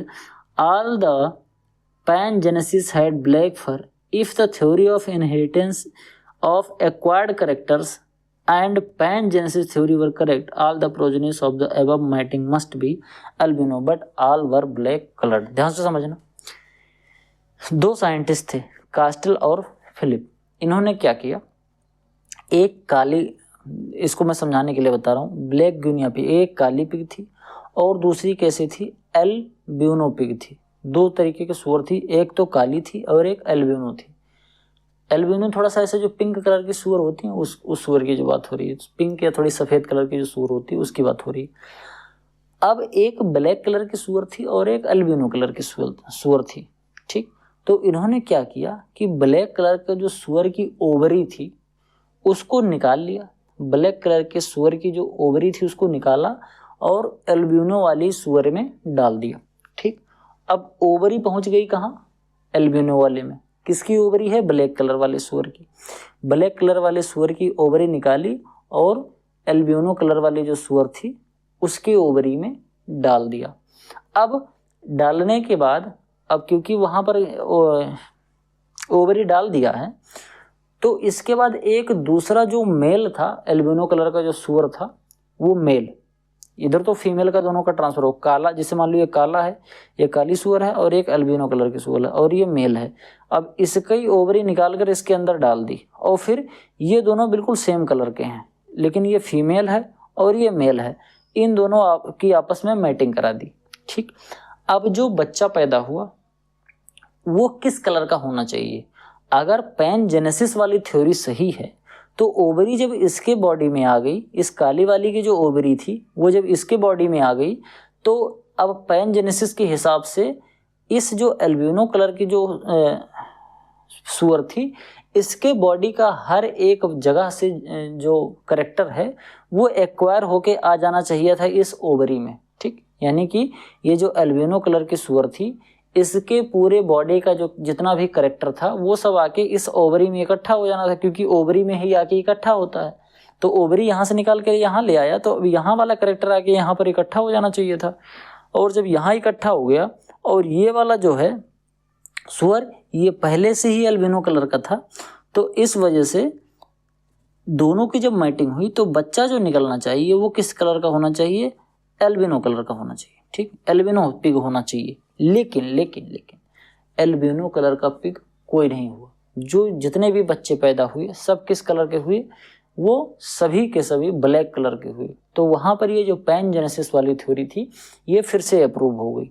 एक तो यहाँ पर ये चूहा की पूंछ काट के, और दूसरा यहाँ पर ये सुअर वाला प्रयोग करके, कि अगर एक्वायर्ड करेक्टरिस्टिक्स है, जो ऐसा बोला जा रहा है कि जो ऑफ स्प्रिंग में जो करेक्टर आ रहे हैं वो पैनजेनेसिस की वजह से जो एक्वायर करेक्टर हैं वो रिप्रोडक्टिव ऑर्गन में आते हैं, रिप्रोडक्टिव सेल में आते हैं, उसके बाद जाते हैं।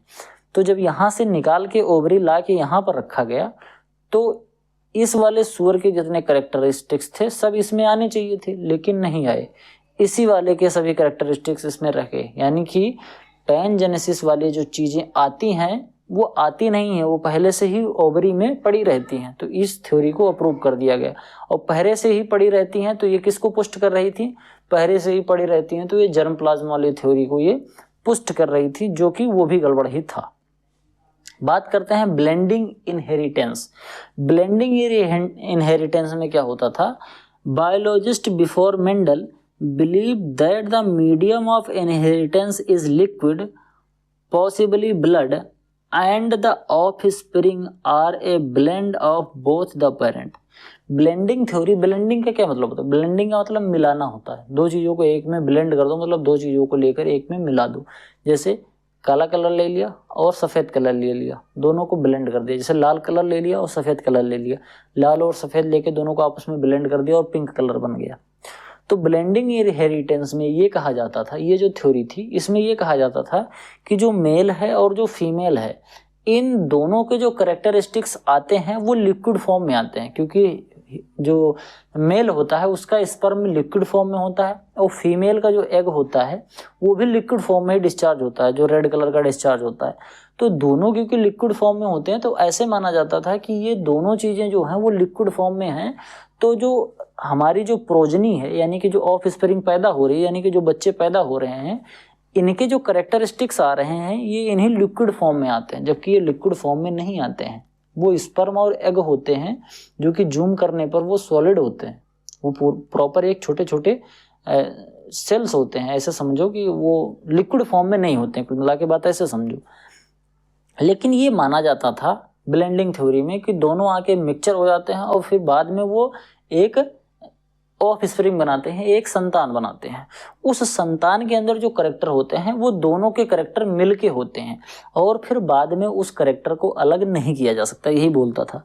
This suggested that the genetic material itself blend and once blended the genetic difference could not be separated out in the future generation. यानी कहने का मतलब ये है कि कोई एक सफ़ेद कलर का था, मान लो कोई एक सुअर था सफ़ेद कलर का, कोई एक सुअर था लाल कलर का, दोनों के बच्चे पैदा हुए, तो जो बच्चा पैदा हुआ वो पिंक कलर का हो गया, लाल और सफ़ेद दोनों का जो मिक्सचर था वो पिंक कलर बन गया। ठीक, अब ये कहने का मतलब है इस थ्योरी का कि अब जो पिंक कलर के बच्चे, जो पिंक कलर का जो बच्चा पैदा हुआ है, इसके जितने भी संतानें होंगी सब पिंक कलर की होंगी। अगर पिंक को पिंक से कराया जाएगा, जैसे मान लो ये रेड हो गया, ये वाइट हो गया, इन दोनों का क्रॉस हुआ तो ये पिंक बन गया। अब एक और पिंक आ गया, इन दोनों का अगर क्रॉस कराएंगे तो पिंक बनेगा, फिर पिंक और पिंक का क्रॉस बनाएंगे पिंक बनेगा, फिर पिंक और पिंक का क्रॉस बनाएंगे तो भी पिंक बनेगा। लेकिन बाद में ये थ्योरी भी गलत हो गई जब लॉ ऑफ सेग्रीगेशन दिया गया। मेंडल ने जो 3 लॉ दिया था उसमें लॉ ऑफ सेग्रीगेशन भी दिया गया था। उसमें ये बताया गया था कि ये जो करेक्टरिस्टिक्स भले इसमें पिंक और पिंक हो गए हैं लेकिन कोई ज़रूरी नहीं है इसमें पिंक और पिंक हो जाएंगे तो 1:3:1 के अनुपात में, यानी कि लाल होने की संभावना 1 है, पिंक होने की संभावना 3 है और वाइट होने की संभावना 1 है, 1:3:1। यानी कहने का मतलब ब्लेंडिंग थ्योरी में ये बताया जा रहा है कि अगर दोनों के कैरेक्टर आपस में मिल गए तो वो फिर कभी अलग नहीं होंगे। जैसे अगर रेड और वाइट जो है वो ब्लेंड हो गया, एक बार पिंक बन गया, तो अब उसकी संतति अगर पिंक पिंक से ही हमेशा क्रॉस होता रहे, पिंक इसका और पिंक इसका, पिंक और पिंक, तो उसकी संतति में कभी भी व्हाइट और रेड कलर के सुअर देखने को नहीं मिलेंगे। ये ब्लेंडिंग थ्योरी बताती थी। जबकि जब मेंडल ने लॉ ऑफ सेग्रीगेशन दिया तो उसमें उन्होंने बताया कि नहीं, ऐसा नहीं है, ये कैरेक्टर बाद में फिर से अलग हो भी सकते हैं, जबकि ब्लेंडिंग थ्योरी में ये चीज़ नहीं बताई गई थी। आगे बात करते हैं हाइब्रिडाइजेशन इन प्लांट्स। ग्रू ने 1641 and 1712 reported that plant reproduce sexually by using pollen grains which induced many botanists to effect crossing in plants and create hybrid। कहने का मतलब ये है कि इन्होंने प्लांट जो रिप्रोड्यूस होते हैं, प्लांट जो पैदा होते हैं, प्लांट की जो जनसंख्या बढ़ती है, वो जब पॉलन ग्रेन का फीमेल के साथ जो मेटिंग होती है उसके बाद ये पैदा होते हैं। For most among these early plant breeders conducted extensive study on hybridization in tobacco. He noted uniformity and heterosis in F1 generation and appearance of variation in F2 generation as he crossed plants that differ in many traits collular were able to descend and any general pattern of inheritance। कहने का मतलब ये है कि hybridisation का जो काम था 1641 में ग्रू ने स्टार्ट कर दिया था। इनका ये मानना था कि जो पॉलन ग्रेन होते हैं ये फीमेल से क्या करते हैं, क्रॉसिंग कराने पर इनके कैरेक्टरिस्टिक्स में थोड़ी सी चेंज आती है। Thomas Fairchild produce the first artificial hybrid in plant called Fairchild mule by crossing carnation and sweet William, carnation और sweet William in a year 1717 में कार्नेशन का फ्लावर और स्वीट विलियम के फ्लावर को उन्होंने क्रॉस करके एक तीसरे टाइप का फ्लावर बनाया जिसको फेयर चाइल्ड म्यूल कहा जाता था। इस तरीके से उन्होंने बनाया था। फिर जैसे एप्पल, पियर, एप्रिकॉट, ग्रेप, इनमें भी हाइब्रिडाइजेशन किया। Greater use of back cross program to convert one species into another, जो अलग अलग तरीके की स्पीसीज डेवलप करने का प्रयास किया गया। जैसे गेहूँ कुड़ी राई से बनाया गया एक आर्टिफिशियल ट्रिटिकेल जिसको बोला जाता है। इस तरीके का हाइब्रिडाइजेशन का कार्यक्रम लोग करने लगे थे। द वर्क ऑफ एमएनसी 1830 में regarding the entry of the pollen tube into the ovary and Strasburger 1884 regarding the fusion of sperm and egg nuclei fertilization has clarified the role of male and female gametes in sexual reproduction. Other scientist like Newton and Darwin also hybridized plant and studied the subsequent generation. However, they could not give an explanation of their results. इन्होंने क्या किया था कि जो different scientist थे इन्होंने अलग अलग टाइम पर पोलन ग्रेन और जो पोलन ग्रेन है, पोलन ट्यूब जो है और ओवरी, इनके बीच में कुछ संपर्क होता है जिससे आगे की प्रोजनी बनती है। स्पर्म और एग के बीच में कुछ संपर्क होता है जिसकी वजह से कुछ चीज़ें बनती हैं आगे जाकर। ये सभी चीज़ें हाइब्रिडाइजेशन में जो यूज होती हैं, इनका अध्ययन लोगों ने बहुत पहले से करना स्टार्ट कर दिया था, लेकिन किसी के पास कोई ठोस सबूत नहीं था। कोई मतलब ये लोग सभी जानते थे कि जो ह्यूमन बीइंग से स्पर्म निकलता है, फीमेल से जो एग निकलता है, इन्हीं से संतान की उत्पत्ति होती है। लोग ये जानते थे और यही हाइब्रिडाइजेशन का एक कॉन्सेप्ट होता, लेकिन इसको कोई थ्योरेटिकली प्रूव नहीं कर पा रहा था।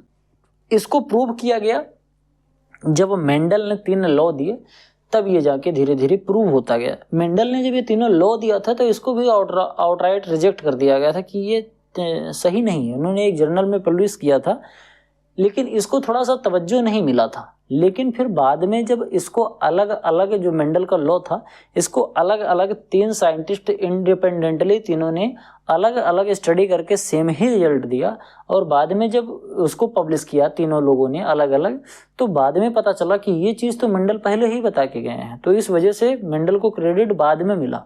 जब मेंडल ने ये तीनों थ्योरी दी थी उस समय उनको कोई क्रेडिट नहीं मिला था, उनको क्रेडिट बाद में मिला जब 3 लोगों ने अलग अलग उसी चीज़ पर फिर से ट्रायल किया और बिल्कुल सेम रिजल्ट मिला। अलग अलग पौधों पर अलग अलग किया था, जैसे मेंडल ने तो मटर पे किया था, लेकिन 3 साइंटिस्टों ने मिलकर अलग अलग पौधों पे, एक ने ड्रेसोफिला पे किया था, एक ने किसी और जानवर पे किया था, और एक का याद नहीं आ रहा।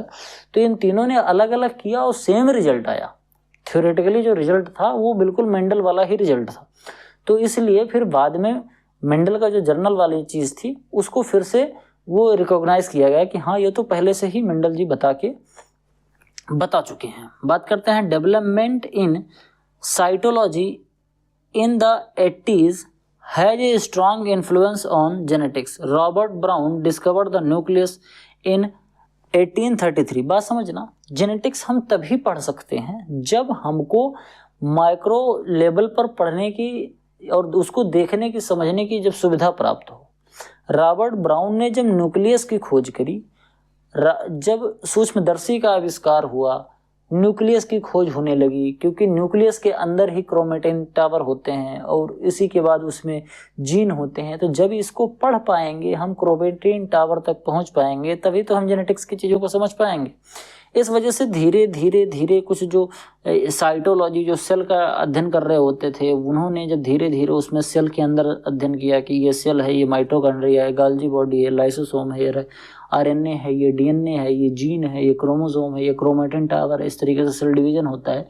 जब ये चीज़ें सब बताई जाने लगी तब तो हम जीन पर पहुंच पाए। जीन बहुत ही छोटी चीज़ होती है। सेल के अंदर न्यूक्लियस होता है, न्यूक्लियस के अंदर क्रोमेटिन टावर होता है, उसमें क्रोमोसोम होते हैं, क्रोमोसोम के अंदर जीन होता है। ये सब बहुत माइन्यूट चीज़ें होती हैं। तो इसको जानने के लिए जब तक हम नंगी आंखों से देख नहीं सकते, जब तक हमको इसको अच्छे से देखने का कोई तरीका नहीं मिलेगा, तब तक हम इसको पढ़ ही नहीं पाएंगे। ऊपर ऊपर से वही लिक्विड थ्योरी देंगे, जर्म प्लाज्म थ्योरी देंगे, प्रोजेनेसिस थ्योरी देंगे, ब्लेंडिंग थ्योरी देंगे, डिफरेंट की थ्योरी देते रहेंगे।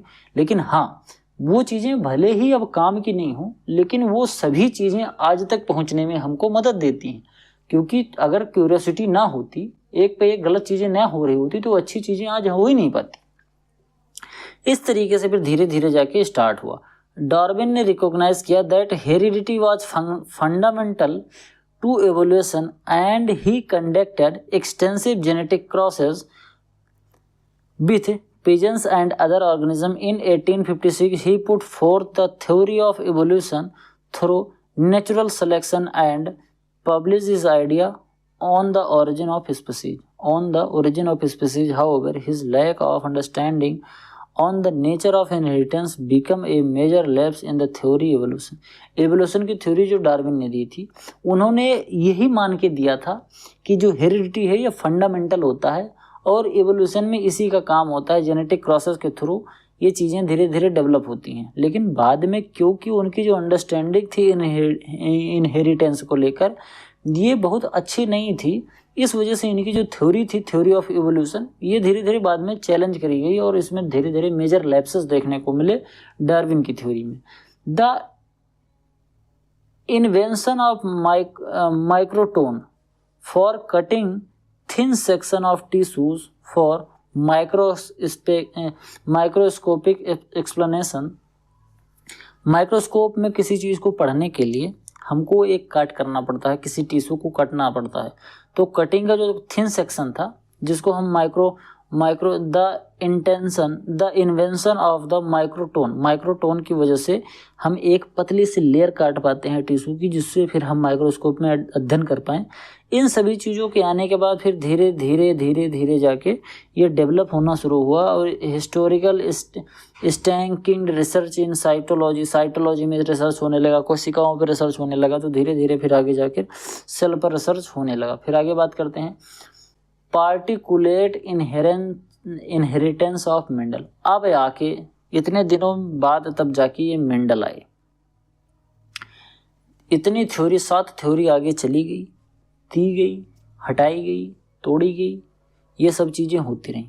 फिर beginning Gregor John Mendel began his experiment on garden pea. उन्होंने गार्डन पी को सिलेक्ट किया था। क्यों किया था ये सब चीज़ें आगे बताएंगे। उन्होंने मटर को ही क्यों चुना, ये सब चीज़ें आगे बताएंगे। लेकिन फिलहाल उन्होंने मटर पर एक्सपेरिमेंट करना शुरू किया 1857 में। Pursuing that the hybrid will have blending to the parental trial instead for all the 7 traits studies. He observed that the hybrids show only one of the 2 parental traits. Mendel's result clearly disapproved the blending mechanism of inheritance and suggested a particular theory of inheritance. उन्होंने फिर theory of inheritance दिया। ये blending theory को इन्होंने ही disapprove किया। जैसे मैंने अभी बताया कि जब इन्होंने बाद में थ्योरी ऑफ इनहेरिटेंस दिया, लॉ ऑफ सेग्रीगेशन दिया, उस पर इन्होंने फिर बाद में मोहर लगाई कि वो जो ब्लेंडिंग थ्योरी थी वो गलत थी। The science of genetics founded by Mendel research the present study by the contribution of many scientist which are tabulars as flow. ध्यान से समझना, जो मॉडर्न जेनेटिक्स है उसका जो आज हम वास्तविक स्वरूप देख पा रहे हैं, इसकी स्टडी सबसे पहले ग्रेगर जॉन मेंडल ने की थी। इसीलिए फादर ऑफ जेनेटिक्स भी इनको कहा जाता है, मेंडल को, क्योंकि मेंडल ने ही एक जो अच्छा पायदान था वो स्टार्ट किया था। क्योंकि इसके पहले जितनी भी थ्योरी दी गई थी, ये सभी थ्योरी में कमी थी और सभी थ्योरी बाद में आगे चलकर हटा दी गई। सभी थ्योरी गलत साबित हुई। मेंडल की थ्योरी सबसे अच्छी साबित हुई। फिर इसी को बेस बनाकर धीरे धीरे जेनेटिक्स में बहुत अमूलचूल परिवर्तन होते गए और इस पे रिसर्च होता गया। जिसके बाद फिर क्लोनिंग आया, फिर उसके बाद फिर जेनेटिक इंजीनियरिंग आया, मतलब बहुत डिटेल में स्टडी होनी स्टार्ट हो गई। तो ये सभी चीज़ें स्टार्ट हुई जब मेंडल ने जो 3 लॉ दिए थे, उसी लॉ के बाद। उसके बाद थोड़ा सा बेसिक अंडरस्टैंडिंग हमारी डेवलप हो पाई और फिर हमने अच्छे से जेनेटिक्स को पढ़ना, समझना, समझाना स्टार्ट किया। बात करते हैं साइंटिस्ट और उनकी डिस्कवरी का। जैसे 1969 में फ्रेडरिच मैसर आइडेंटिफाइड डीएनए को इन्होंने आइडेंटिफाई किया था, सबसे पहले इन्होंने देखा था। ह्यूगो डे व्रीज ने म्यूटेशन शब्द दिया था 1901 में। म्यूटेशन एक सडनली हेरिटेबल चेंज होता है किसी भी ऑफ स्प्रिंग में। जैसे माता पिता किसी दूसरी तरीके से थे और जो संतान उत्पन्न हुई वो किसी तीसरे तरीके की हो गई, ना तो माता पे गई ना पिता पे गई, वो तीसरे तरीके की हो गई, तो उसको म्यूटेशन बोलते हैं। आगे उसको भी पढ़ाया जाएगा। 1902 में सटन और बावेरी और सटन ने प्रपोज किया था क्रोमोसोमल थ्योरी ऑफ इनहेरिटेंस। ये क्रोमोसोमल थ्योरी ऑफ इनहेरिटेंस इन्होंने दिया था। 1906 में वाटसन ने बनाया था जेनेटिक्स, जो शब्द था बैटसन ने ये शब्द दिया था जेनेटिक्स। बात करते हैं 1909 में जोहानसन ने जीन जोहानसन 1909। हम लोग इंटर में थे तो हमने याद किया था जीन जोहानसन। मतलब जो जीन शब्द था वो किसने दिया था? जॉनसन ने दिया था। बैटसन ने कौन सा शब्द दिया था? जेनेसिस दिया था। बावेरी और सटन ने क्या दिया था? क्रोमोसोमल थ्योरी ऑफ इनहेरिटेंस दिया था। म्यूटेशन शब्द किसने दिया था? ह्यूगो डे व्रीज ने दिया था। और इसके बाद फ्रेडरिच मैसर ने क्या किया था? उन्होंने डीएनए को आइडेंटिफाई किया था। इसके बाद Archibald Garod publish his book inborn error of metabolism. इसके बाद 1910 में क्रॉसिंग ओवर आया था। T.H. Morgan should studies interlinkage and crossing over. जब हम सेल डिवीजन पढ़ेंगे, मियोसिस और माइटोसिस, तो उसमें एक फेज आता है जिसको हम लिंकेज या क्रॉसिंग ओवर बोलते हैं। वो ड्रोसोफिला में सबसे पहले बार इन्होंने T.H. मॉर्गन ने पढ़ा था, ड्रोसोफिला में इसको देखा था, और इसके बाद इन्होंने इस शब्द बनाया था जिसको हम बोलते हैं क्रॉसिंग ओवर। और इसी की वजह से उनको 1933 में क्या मिला था, 1933 में इनको क्या मिला था, क्रॉसिंग ओवर शब्द देने की वजह से। और ड्रोसोफिला में इन्होंने जो क्रॉसिंग ओवर और लिंकेज का जो स्टडी किया था, इसकी वजह से इनको नोबेल प्राइज भी मिला था। ठीक, नाम क्या था, T.H. मॉर्गन। इन्होंने क्या दिया था, ड्रोसोफिला में लिंकेज और क्रॉसिंग ओवर जो है इन्होंने उसमें ऑब्जर्व किया था, और फिर इन्होंने ही ये जो शब्द दिया था क्रॉसिंग ओवर जो शब्द है ये इसको दिया था, T.H. मॉर्गन ने दिया था 1933 में, 1910 में दिया था। फिर बाद में इसी काम को लेकर लगभग 23 साल के बाद इनको क्या मिला था, नोबेल प्राइज मिला था। 1911 में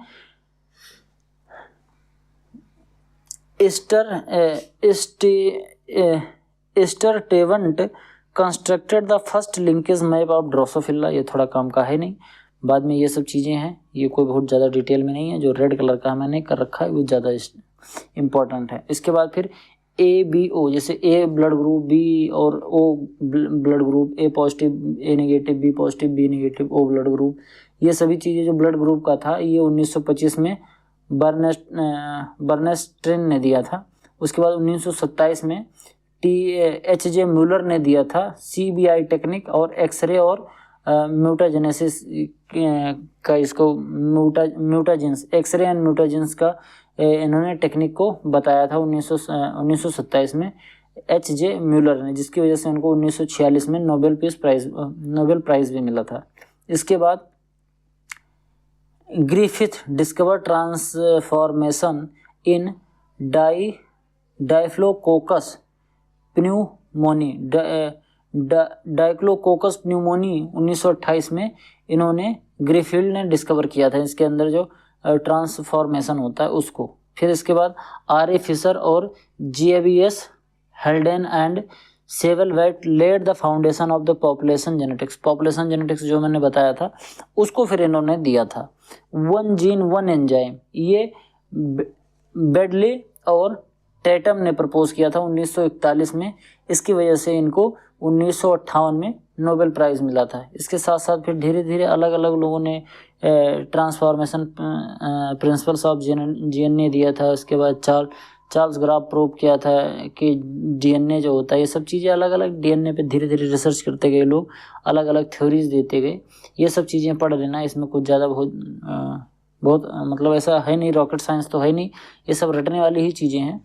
इस तरीके से अलग अलग लोगों ने अलग अलग करके अध्ययन कराना स्टार्ट कर दिया था। जो स्टडी हम अगर सही से माने तो जो 1900 के आसपास में, इसका 19वीं शताब्दी यानी कि 1900 के आसपास यानी 20वीं शताब्दी जो हुई थी, ये 20वीं शताब्दी में ही जेनेटिक्स का जो एक प्रॉपर स्टडी थी वो स्टार्ट हुई थी एक अच्छे डेडिकेटेड वे में। उसके पहले तो जो लोग भी जो सब दे रहे थे थ्योरी, कुछ थ्योरी सही थी, कुछ थ्योरी गलत थी, इस तरीके से अलग अलग लोग अलग अलग थ्योरी दे रहे थे। तो ये सभी चीज़ें हैं, जो चीज़ें आपको अच्छी लग रही हैं वो याद कर लो इसमें से। बाकी जो मैंने रेड मार्क कर रखा है केवल इन चीज़ों को याद कर लेना, जैसे ये वाला चीज़ याद कर लेना। इसके साथ साथ इसमें जो भी रेड में लिखा है ये सब चीज़ें, ये वाली लाइन सब याद कर लेना, क्योंकि ये सभी लाइन इंपॉर्टेंट है, ये सभी चीज़ें इंपॉर्टेंट है। बाकी बहुत ज़्यादा डिटेल में जानने की ज़रूरत नहीं, क्योंकि हम लोग ये फंडामेंटल पढ़ रहे हैं और हम लोग बिल्कुल प्योर बायोलॉजी वाले नहीं, हमको डॉक्टर नहीं बनना है, हमको एक फंडामेंटल जानकारी केवल लेनी है। तो इस वजह से इतना अगर हम पढ़ लेते हैं तो हम अच्छे से समझ जाते हैं। तो आज की वीडियो में केवल इतना ही। आई होप वीडियो आपको अच्छे से समझ में आया होगा। वीडियो अच्छे से समझ में आया हो तो वीडियो को लाइक करें, आपको जो सुझाव हैं वो कमेंट करें। आप अगर सिलेबस मेरा खरीदना चाहते हैं, 8 सब्जेक्ट को अच्छे से पढ़ना चाहते हैं, तो उसके लिए आप मात्र 500 रुपये पेमेंट करके खरीद सकते हैं। आपके जो भी सुझाव हैं कमेंट बॉक्स में ज़रूर लिखें। चैनल पर पहली बार आए हैं तो चैनल को सब्सक्राइब जरूर करें। बाकी और भी जो चीज़ें हैं, अगर मान लो आपको एक बार नहीं समझ में आ रही तो मैं आपको एक बार ये बता रहा हूँ कि एक बार आप जो मैंने पढ़ाया है इसको पहले एक बार आप पढ़ो, PDF से उसको कायदे से एक बार अच्छे से वीडियो पॉज करके पढ़ो, फिर उसके बाद जो मैं बोल रहा हूँ उसको सुनो। अगर आप डायरेक्ट इसको वीडियो को ही देख के समझना चाहोगे तो हो सकता है थोड़ी प्रॉब्लम हो, लेकिन अगर आप एक बार थोड़ा सा पढ़ लोगे, केवल एक बार आप सरसरी निगाह से पढ़ लो, उसके बाद आप वीडियो को सुनोगे तो अच्छे से आपको समझ में आ जाएगा। तो आज की वीडियो में केवल इतना ही, मिलते हैं किसी दूसरी वीडियो में, तब तक के लिए इजाज़त दीजिए, धन्यवाद।